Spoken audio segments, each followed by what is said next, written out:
The Retirement Café podcast, episode 100, Living a 100-Year Life with Professor Andrew J. Scott. Retired or thinking about retirement? You've come to the right place. Welcome to the Retirement Café podcast. In each episode, we bring you an important conversation with insight, tips and knowledge, all designed to help you live a fulfilling and successful life in retirement. Here's your host, Chartered Financial Planner and Accredited Later Life Advisor, Justin King. Hello and welcome to the 100th episode of the Retirement Café podcast. What a milestone. If you're a regular listener to the podcast, you will know that we're sponsored by My Financial Planner. Not knowing when you can afford to retire or what your pensions will provide can be worrying. My Financial Planner provides independent, fixed-fee retirement planning advice, bringing clarity to your financial future. At My Financial Planner, we build a financial plan for your retirement and equip you with the knowledge to implement the plan and buy any products you need yourself. Find out more about getting a plan to fund the retirement you really want at myfinancialplanner.co.uk. I'm so excited to have reached the 100th episode of the podcast. When I first had the idea of converting our live Retirement Cafe events into a podcast format to be able to reach more people, podcasting really wasn't that popular. But in the past 18 months has seen a massive boon in podcasting with such a wide array of shows to choose from that I want to thank you for choosing to listen to this one. I was keen to mark the 100th episode with a related topic and a very special guest. It didn't take long to realize there was no one better suited than the co-author of a book that has received critical acclaim across the world, and one that I'm sure many of you will have read. The 100-Year Life, Living and Working in an Age of Longevity. I feel honoured to have the opportunity to chat with Professor Andrew J. Scott recently, and to share our conversation with you today. Andrew is Professor of Economics at London Business School and a consulting scholar at Stanford University's Centre of Longevity. He is recognised as a world-leading authority on longevity, co-author of two groundbreaking books that have been taking the world by storm, government advisor and the founder of the Longevity Forum. In our conversation, Professor Scott shares why he sees greater life expectancy as a gift and not a curse, and how his books paint a positive framework for aging. Importantly, he also suggests steps we can all take to make the most of our longer lives. In addition to the 100-Year Life, Professor Scott co-authored The New Long Life, also with Professor Lynda Gratton, which was released earlier this year. I love chatting with Professor Scott, so I really hope you enjoy our conversation. So, welcome to the podcast, Professor Andrew Scott. Hi, Justin. I'm looking forward to our conversation. Thanks for having me. Yeah, well, I've been really looking forward to this, Professor Scott. I'm a follower of your work, and I've read both of your, well, I'm not sure, you may have written more than this, but I've read The New Long Life. This is your new book, and The 100-Year Life, which came out a few years ago.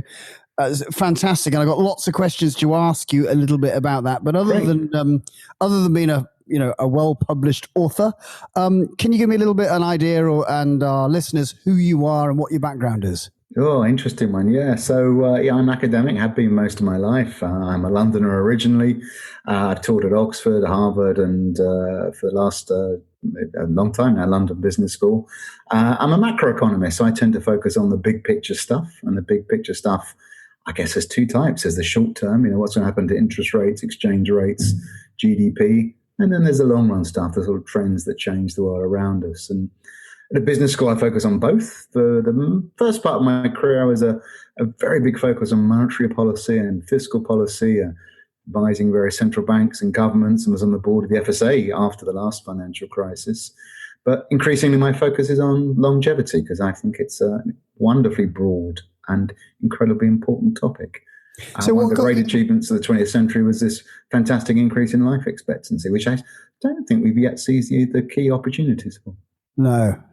So what got you particularly interested? I mean, I'm sure as an economist, you could have gone in lots of different directions. So what got you particularly interested in this?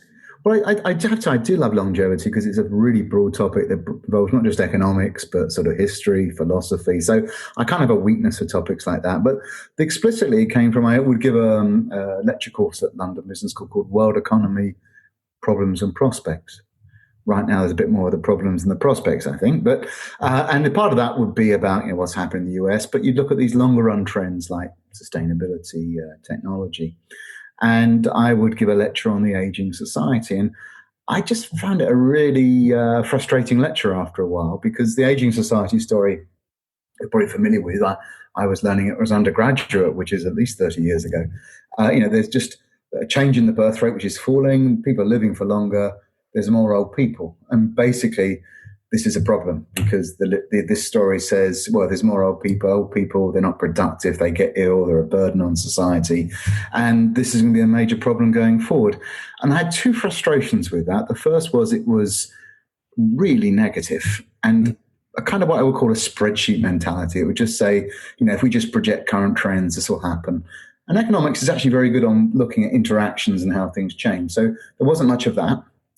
But the second thing that really puzzled me was that it's all based around this key statistic that on average, we're living longer and we're healthier for longer, which sounds like brilliant news to me. So how do you take that individual starting point? And I stress averages. Averages can be very misleading. But how do you take that starting point and turn it into a negative story?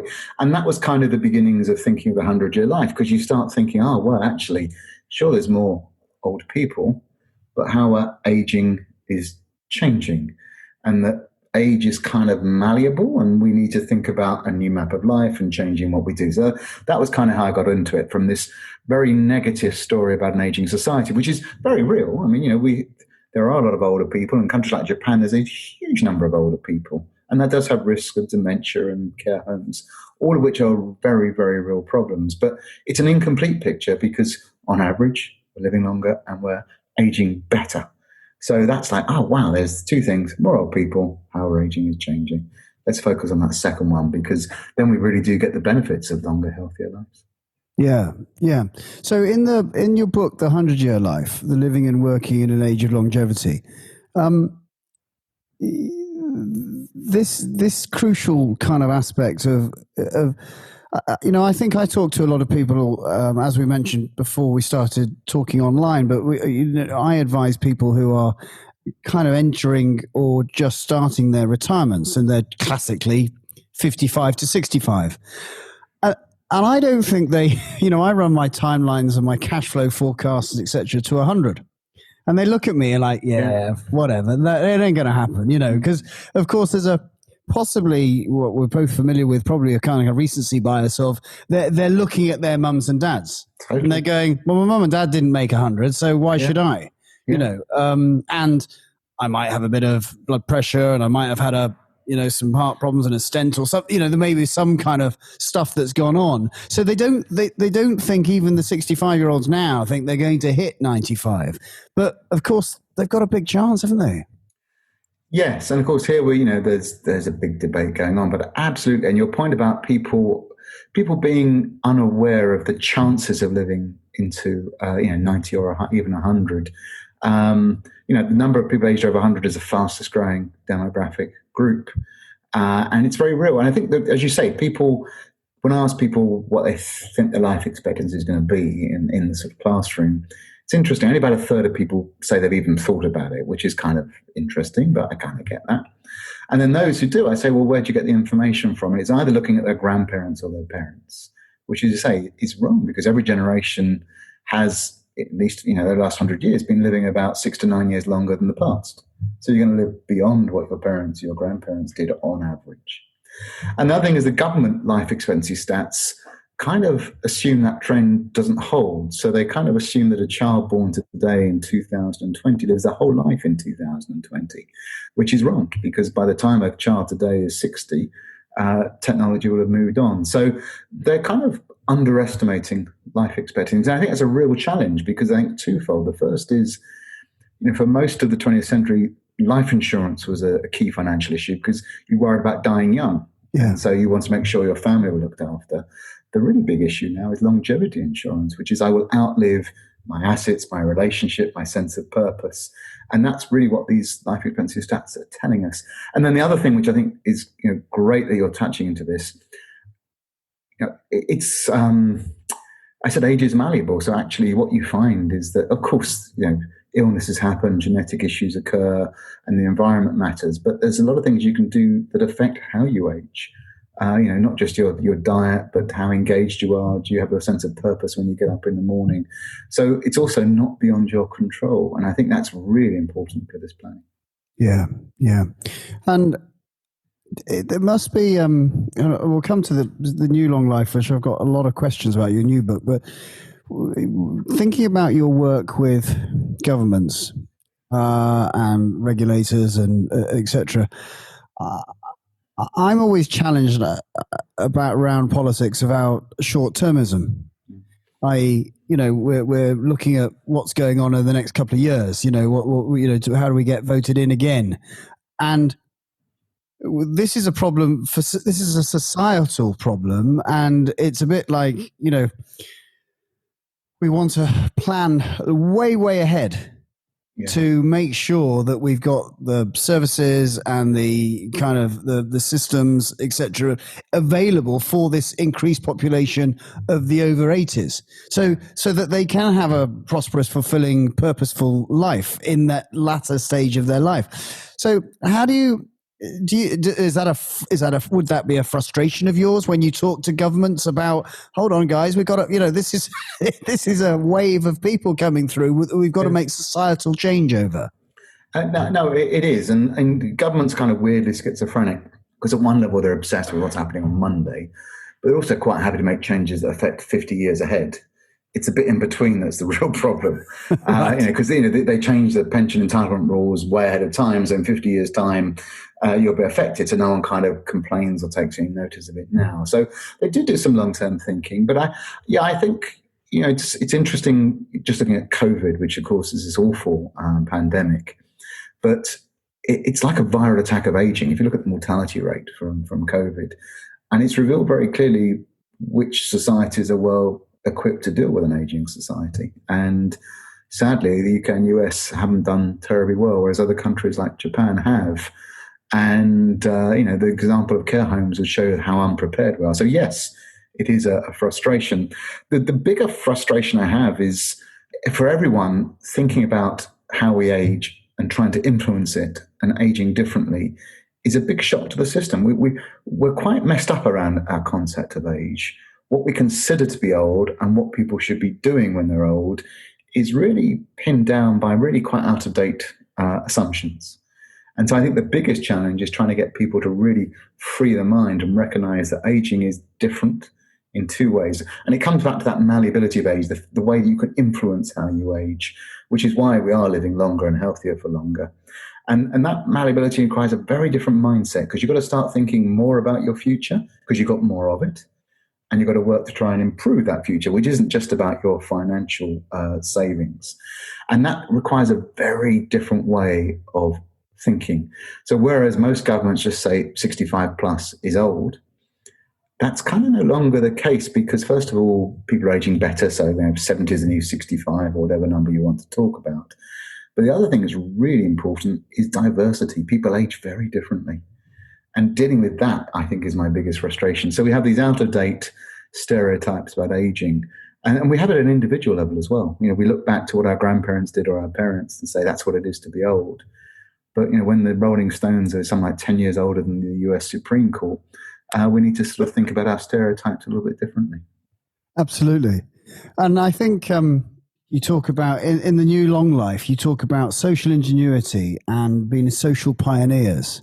Yeah. And I've been thinking about this a little bit, and thinking about, when we set out in our 20s for a career, that we may have got an academic qualification, and then we set out kind of climbing a mountain, and it's the classic dichotomy. Of course, you climb the mountain, you do really well, you get to the top of the mountain, you possibly realize it was the wrong mountain you've been climbing, and then you look below, and then you look to the next thing to do. But I wonder whether we need to reshift it and go, actually, I'm 20, I've got another 80 years to live.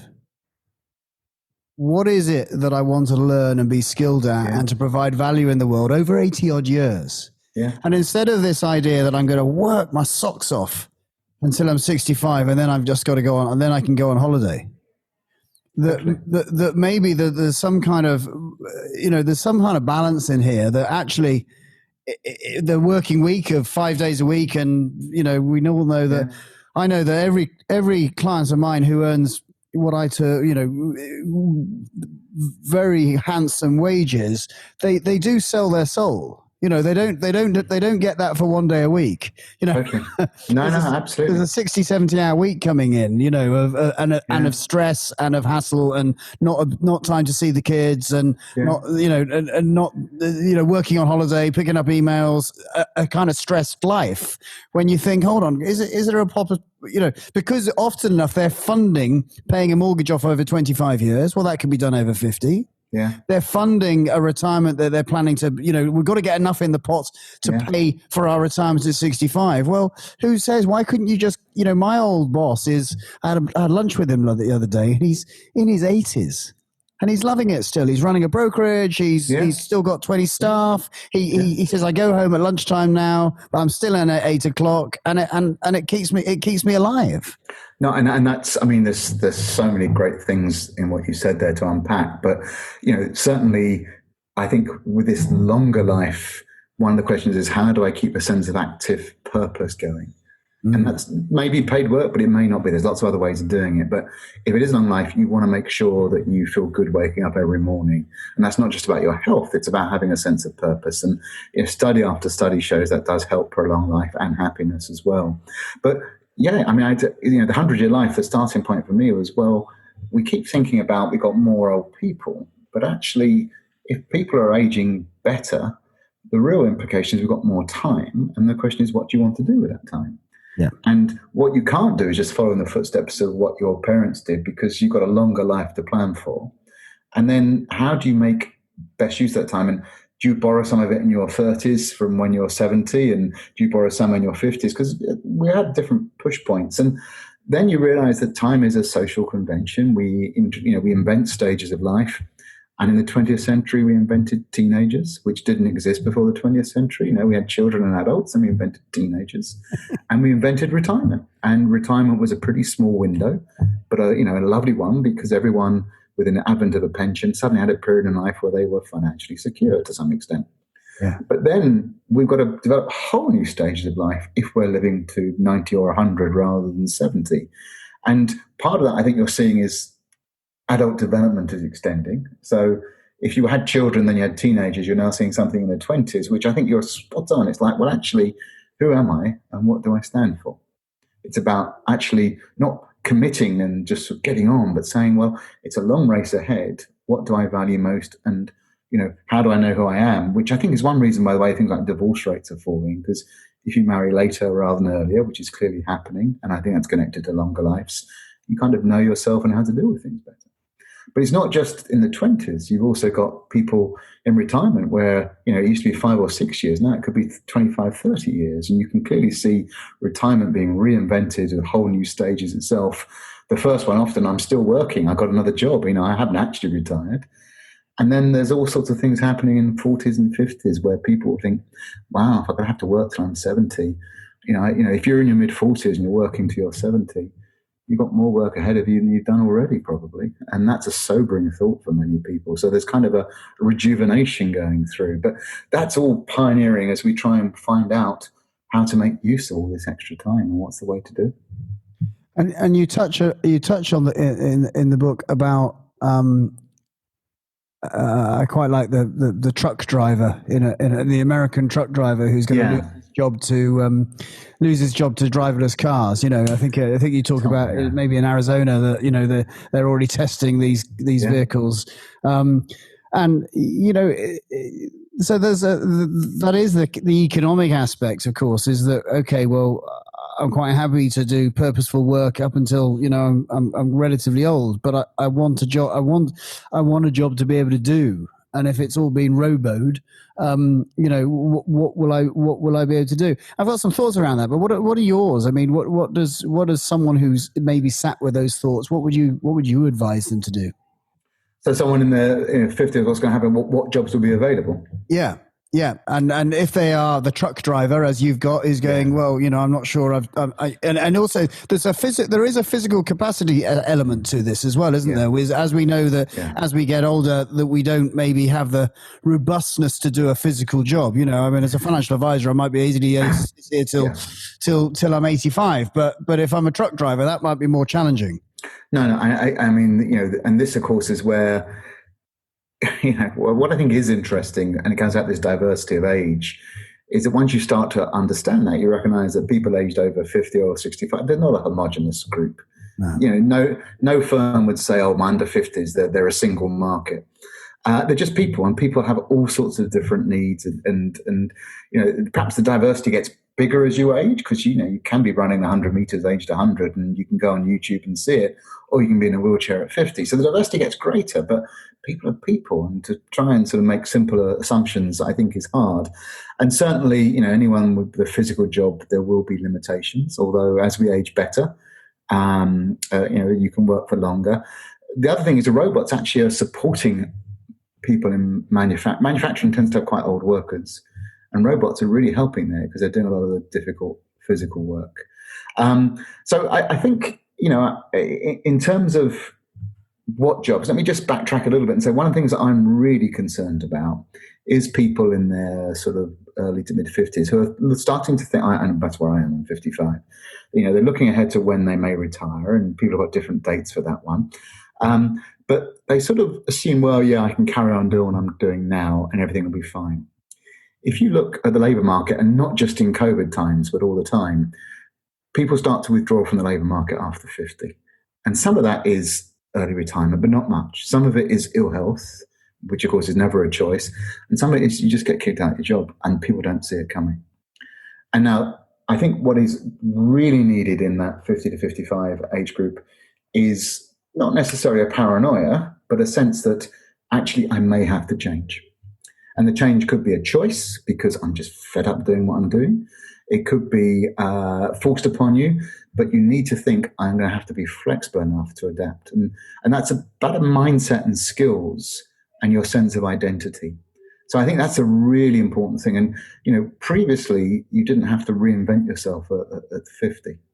Mark Friedman, who runs a wonderful organization called Encore in the US, says we don't have a midlife crisis, we have a midlife chasm that doesn't support reinvention in middle age.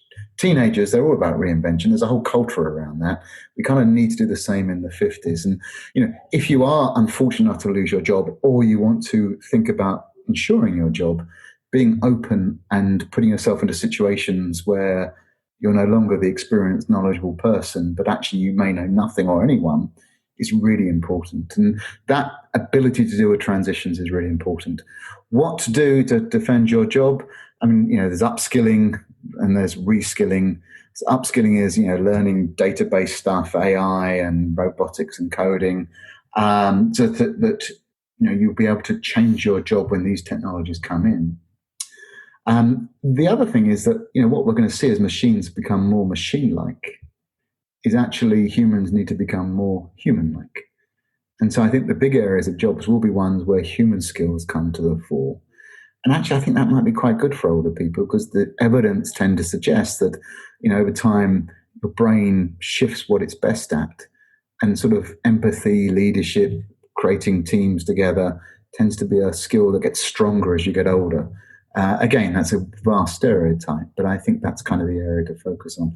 I think you need to be able to be comfortable using technology, but I certainly wouldn't advise everyone trying to become full stack developers in their 50s.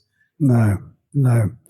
You go on into the book about you mentioned educational institutions and corporates have a role to play. And our concern, though, is their insights will be partial and biased, thus opening up an important role for governments.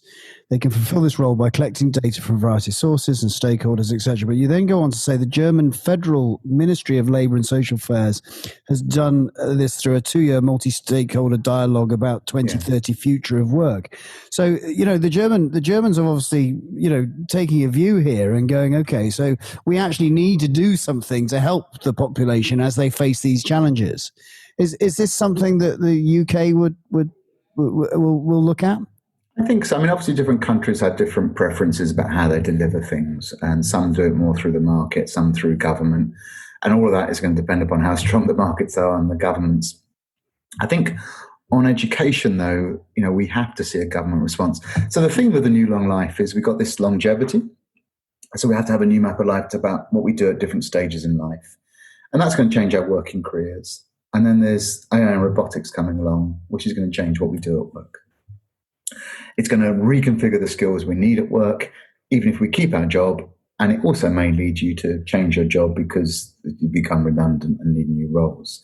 And putting those two together, that's a massive change in what we think about work and career.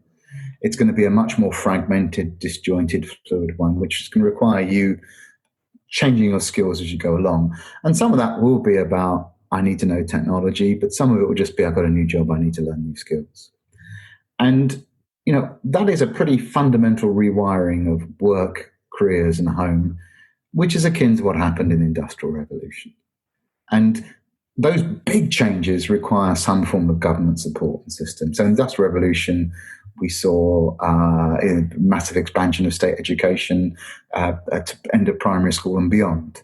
So there has to be something state-led. And I think you are seeing a number of countries, in the UK included, beginning to revert back to industrial policy. Look at all the discussions around Brexit now. It's sort of about the UK's desire to have the ability to target certain sectors.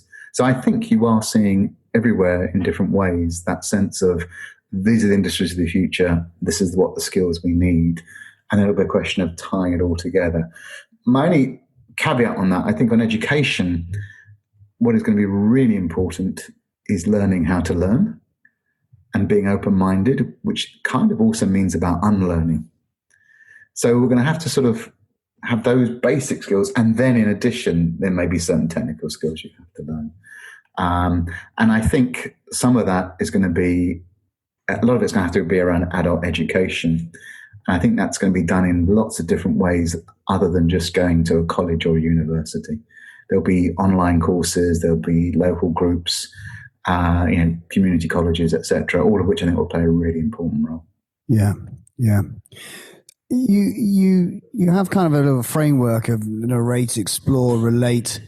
Can you tell me more about that and how? Because I want our listeners to be sitting there thinking, okay, well, I may be 50 odd. I am feeling under pressure. Maybe, I'm not sure how secure my job is, and oh my God, this whole thing about I've got to go and reskill myself and I haven't been back to school for a long time. And, it's all sounding a little like hard work whereas I think we can flip it around a little bit, but maybe you could explain how your framework works. Yeah. So it's tricky, isn't it? Because the old ways are not working so well. We know pensions are struggling because, retirement needs to increase. That means employment struggles because, how do I keep the skills?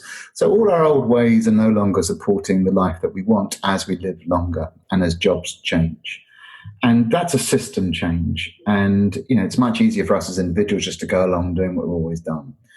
But so much of these changes put a responsibility on you. And of course, that's a bit daunting, particularly if you haven't got a roadmap of what to do. The great thing about social norms is they say this tends to work, you should do it.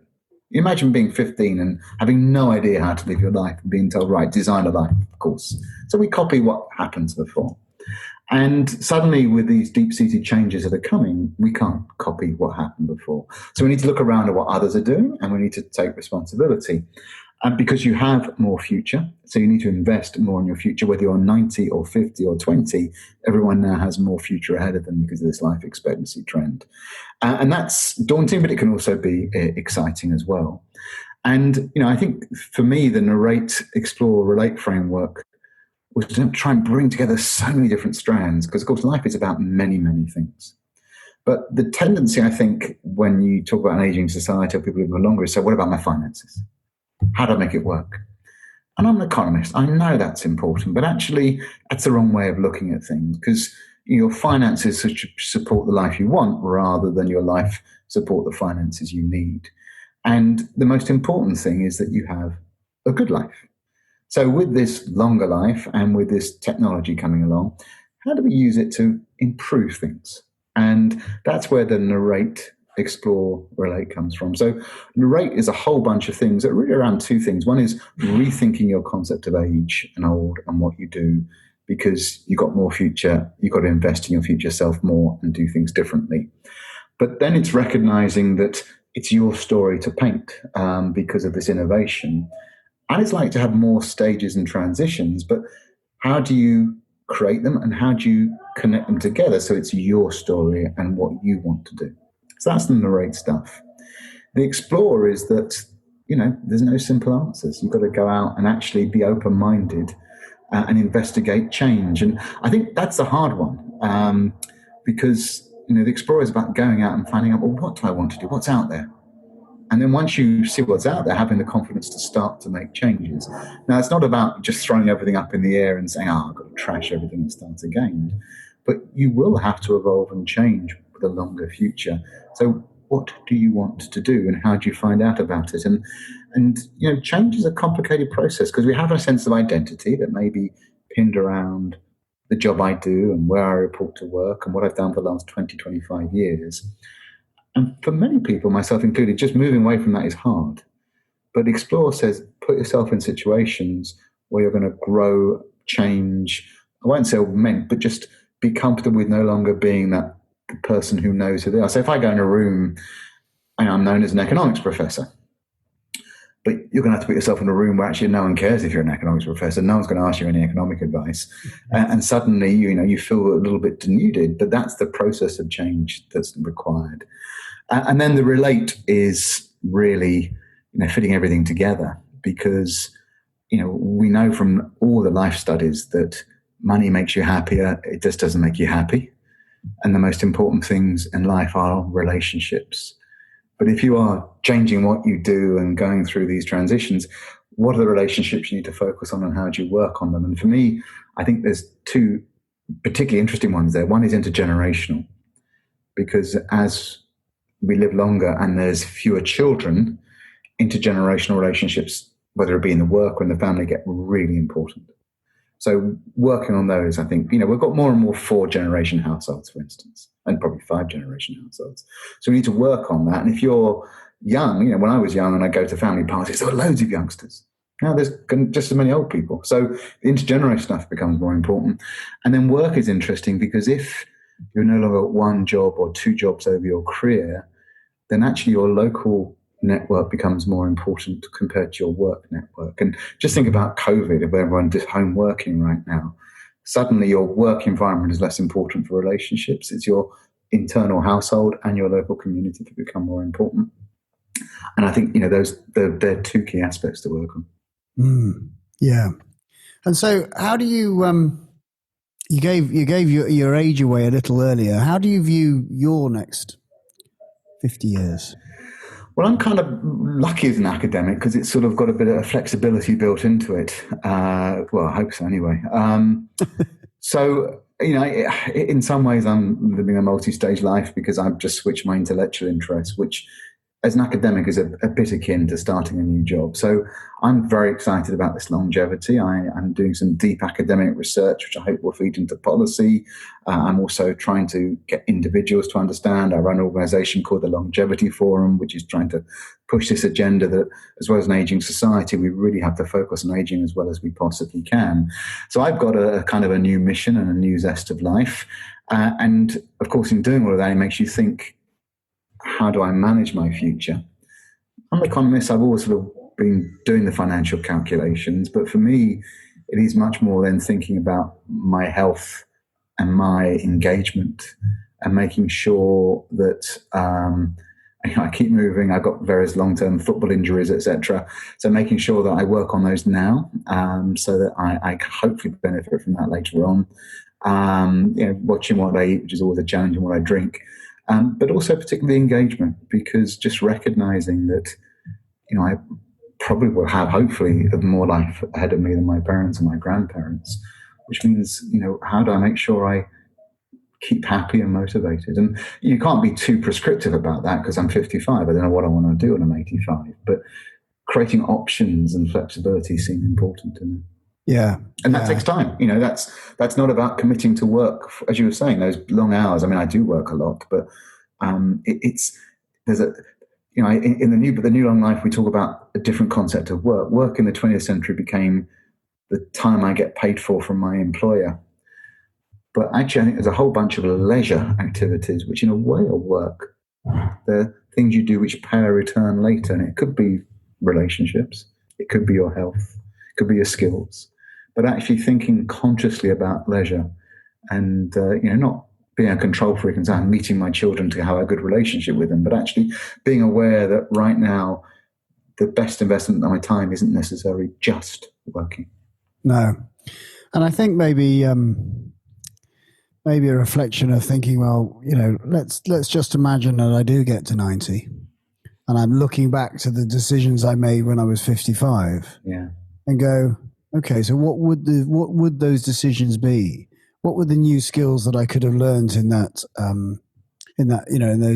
years? What are the relationships I could have had? What are the places that I could have traveled to do? What are the social aspects of the community work that I got involved in? And looking at all those aspects and then kind of working backwards and go, okay, well, my 90-year-old self is going to thank me for the decisions I made at 55. The decisions I made around my health, the decisions, a little bit, I suppose, a bit like my 90-year-old self will thank my 55-year-old self for not drinking a bottle of wine every night, because, what is it? There is a flip side. I mean, there's a lot that I can sense that we can view this as all a bit of a negative, but you then go, hold on.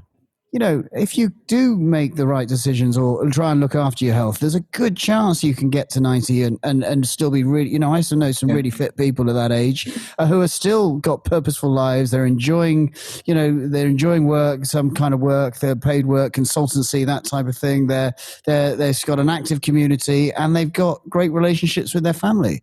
You kind of go, what's not to like about that? No, I agree. I think it's interesting, and I don't want to be too simplistic here, but if the thought of, ill health, let's put that on one side for now. But if the thought of a long life is depressing, then it suggests that something needs to happen today to avoid that, because it shouldn't be. Yeah. And that may sound very Pollyannish, but that's kind of my starting point. And then, obviously, you want the future to be as well as possible, which then is about investing in that future. And the forward-looking nature of this is crucial, and there's a recursivity as well, which I think you hit upon, which is that what I do now in my 50s will influence what I can do in my 60s, which will influence what I can do in my 70s. And the skill that has become more important is being able to relate to your future self, because you've got more future selves. And working on that way of thinking is incredibly important. And, we've got to look on the flip side of this, is that life expectancy has increased. Not all the years are good ones. On average, the years of life that are spent in good health has remained constant. So you've got more years of good health, but you've got more years of bad health. And you want to, of course, minimize that period of ill health at the end. And not all of that is under your control, but some of it is. And that to me is, we haven't got rid of the end of life, but we have kind of inserted this period at the end of late middle age. That's really what's happened. And, most people assume that this living longer is about more years right at the end where we're ill. But actually it's not. I say it's really this period of 50 to 70 that's kind of been reinvented. And that can be a great opportunity, but it does require work. And the good news is, no matter what age you are, 50, 60, 70 or 80 or even 90, if you do something now, you do affect the future. Of course, the earlier you start, the better. But that's an incredibly important skill. So working on trying to be kind to your future self is, a new life skill. Wise words. Well, thank you so much, Professor Scott. It's been fascinating talking to you. Where can people find out more about you and the great work that you do? So obviously there's the two books, which New Long Life is just out. and The 100-Year Life, the global bestseller, came out in 2016. And we're no doubt put on the website the details of my website and my Twitter, where you can see me trying to spread the word and communicate research that I'm doing. And then do check out the longevityforum.com, which is also trying to put this agenda together, looking at what's happening in the science, which is really interesting. I mean, the scientists are beginning to make progress in understanding how we age and even reversing it in the case of non-humans. So there's, huge issues there about how we can make age more malleable. So there's a few places to go to. Amazing. Well, we will put all of those links in the show notes. Once again, thank you for your time. Really, really enjoyed chatting to you, and I wish you all the best with your great work. Thank you, Justin. Been fun. Once again, a huge thank you to Professor Scott for taking the time to talk with me. To find out more about his books, the Longevity Forum, and all the work that Professor Scott does, check out the show notes on our website at theretirementcafe.co.uk. where you'll also find some useful links. If you've not done so already, you can subscribe to the podcast so you never miss an episode on our website or on your preferred podcast player. And if you've enjoyed this episode, you can write a review on Apple Podcasts. Thank you, as always, to My Financial Planner, the fixed fee retirement planning specialist, for sponsoring the podcast. You can find out more about how they can help bring clarity to your retirement at myfinancialplanner.co.uk. So until next time, this is Justin King helping you feel more informed in your retirement. Thank you for listening to the Retirement Café podcast with Justin King. To find out more, you can find us online at theretirementcafe.co.uk.